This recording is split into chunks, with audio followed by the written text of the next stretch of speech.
Hi, my name is Debbie Hoffman. I'm a reference librarian here at the Warren Newport Public Library. And I'd like to talk a minute about Louise Penny. She's one of my favorites. If it's fall, you know that I'm going to be probably talking about the new Louise Penny book.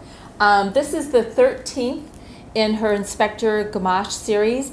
Of course, it went right to #1 on the New York Times bestseller list. She's a fabulous writer, a beautiful plotter. You cannot get any better than Louise Penny. And this one is a very interesting, it begins very interesting because it begins with the first chapter. You're in a courtroom and Gamache is being questioned. And you don't really know what's going on until like the 3rd chapter when he goes back and she kind of goes back and talks about in history what exactly led up to Gamache being in the courtroom and what the murder is all about. Absolutely fascinating how she did that this time. I was intrigued from the get-go.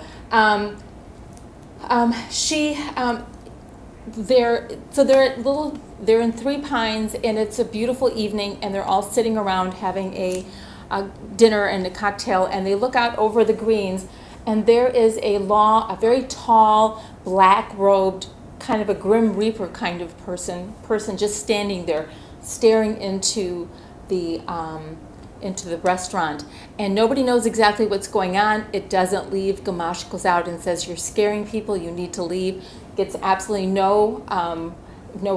nothing comes back to him at all. He is just a mask, and stands there and stands there and stands there until somebody comes from the village and says, "I believe that's a Cordoba," which is a person who comes, is a debt collector from Spain. And so from there it just kind of evolves. So you're trying to figure out who is this figure trying to collect the debt from, what has that person done?